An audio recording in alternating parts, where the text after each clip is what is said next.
On sent que tu es un peu sur les nerfs là-dessus. La fiscalité. Vous avez assumé les 9 points d'augmentation d'impôt d'entrée de mandat, ou quasiment, en faisant une promesse. Je n'y toucherai plus d'ici la fin de mon mandat.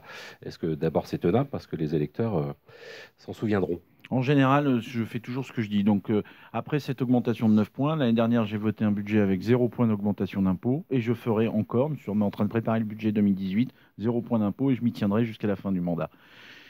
Ces 9 points d'impôt, c'est de rappeler aux gens que nous avons besoin de faire tourner les collectivités locales, les services publics, le service aux habitants.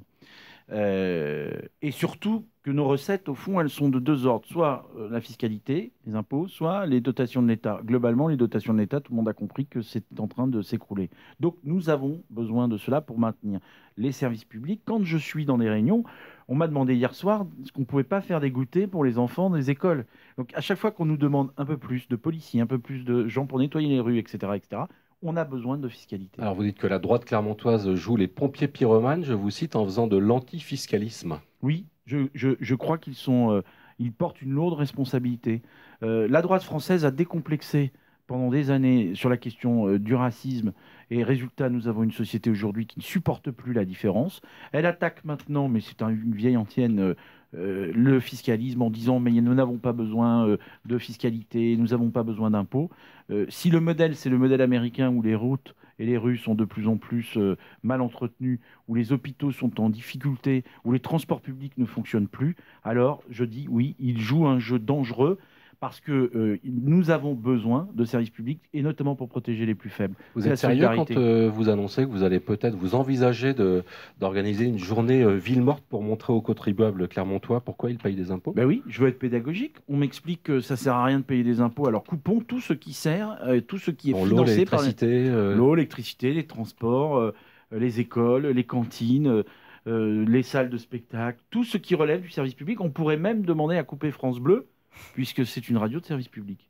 on a parlé tout à l'heure, on revient à la mobilité, au transport, c'est un enjeu important pour la métropole. La future ligne 2 en site propre. J'aimerais qu'on parle stationnement aussi, avec un parc qui est de plus en plus payant.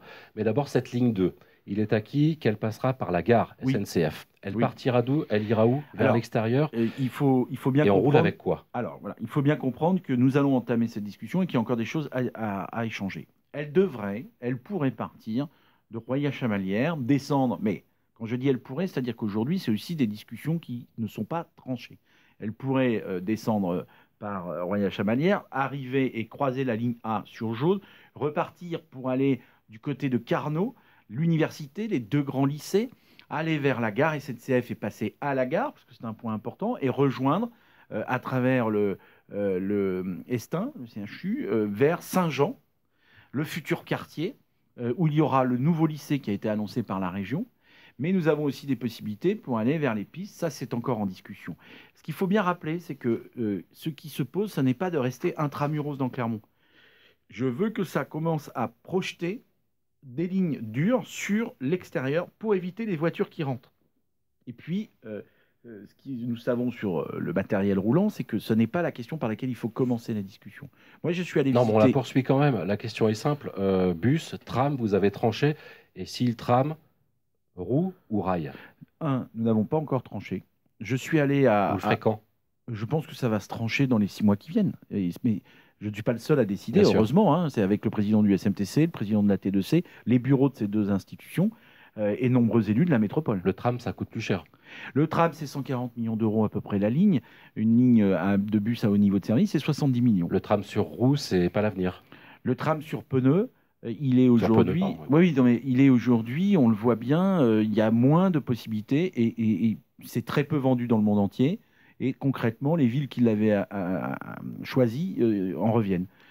Autre thème, on a évoqué tout à l'heure le sentiment d'insécurité grandissant dans certains quartiers populaires et même dans le centre-ville de Clermont.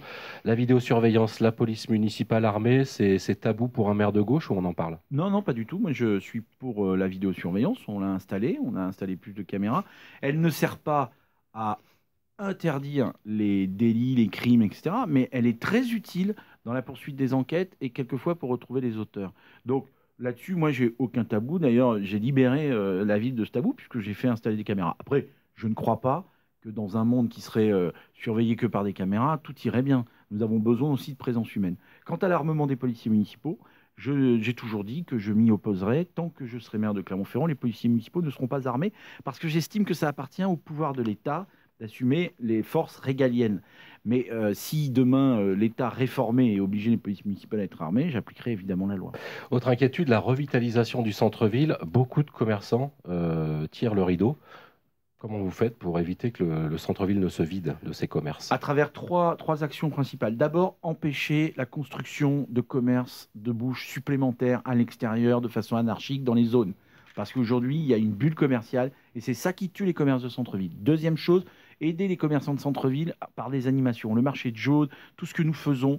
Et nous venons de recruter, et il va être opérationnel dans un mois, le nouveau manager du centre-ville, sorte de métier qui est là pour accompagner les commerces et essayer de développer cette réponse. Et puis, préemption commerciale. Olivier Bianchi est avec nous jusqu'à 9 h. On parlera des grands projets, des grands chantiers après le journal de 8 h.